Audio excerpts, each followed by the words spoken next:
Alright, let's do a pack one, pick one with the Zendikar Rising pack we opened the other day. So removing the token and the land. First off, we have a foil Zoff Consumption. Again, spell lands are very good in that, and this one is no exception. It fits in that slot where if you draw it early game, you just play it as a land. Late game, it's a finisher. And it's nice that it's foil as well. Riverglide Pathway / Lava Glide Pathway. This is one of the dual lands of the set. Not really appealed by these because they're not truly a dual land. It's just whatever land you need at that time. It doesn't actually add blue or red, and red I should say. It's blue or red. So not impressive rare. Lithoform Blight. This is either bad fixing or bad land removal for your opponent. So pretty low on picking this one. It does draw a card, so it is a cantrip at the very worst. But Skyclave Pickaxe, probably one of the better equipments of the colored cycle, giving the ability of landfall +2/+2 is pretty strong if you're on the aggressive end for like a green-red landfall deck or even green-white.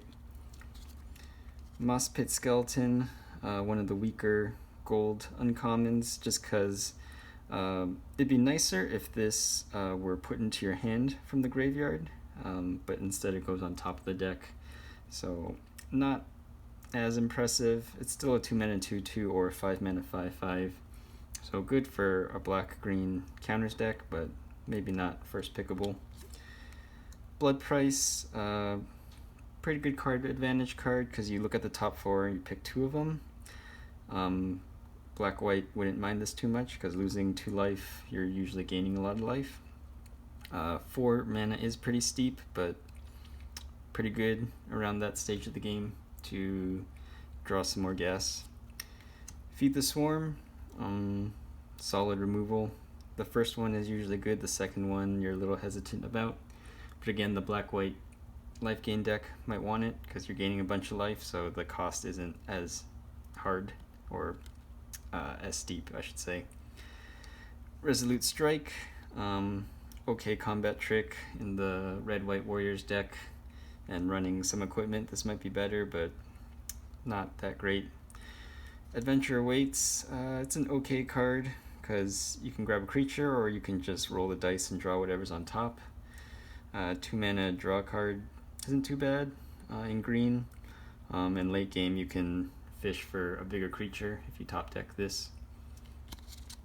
Angel Heart Protector, it is a cleric, so there's that. The Indestructible, it's only good if you're on the offensive or at parity, but usually, I want to say most of the time, the ability isn't that effective.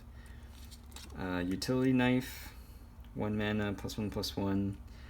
I mean, like short swords, or what's the other one, like bone saws of the set. But the problem is the equip cost is 3, so not as good. Cunning Geyser Mage, another solid card. The kicker is pretty cool. 6 mana 3/2 bounce a creature. 3 mana 3/2 otherwise. Pretty good, very flexible. I'm liking this card. McKindy Ox, 5 mana 4/4. Pretty average. The landfall, again, is usually only useful on the offensive because you only play lands on your turn, and even then tapping a creature. Not the greatest, but it does messes up your opponent's like blocking math. They have to leave an extra blocker in case you draw a land, or if they're anticipating landfall. So not too impressive. Akum Hellhound, the step links of this set. It's only great on turn 1 and turn 2, otherwise it's not doing all that much.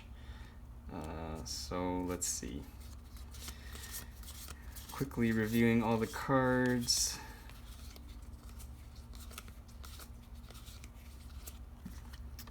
So my top picks for this, Zoff Consumption, just because it's a spell land. Blood Price is a maybe, but probably not first pickable. Feed the Swarm is considerable, and Cunning Geyser Mage. So I guess between these three, Cunning Geyser Mage, Feed the Swarm, and Zoff Consumption. Removal's always good. So, but then, because spell lands are always very good. Like I like these cards a lot. But I think for this set, 2 mana removal, hard to pass up on. Great early game, okay late game. So Feed the Swarm would be my first pick. What do you guys think?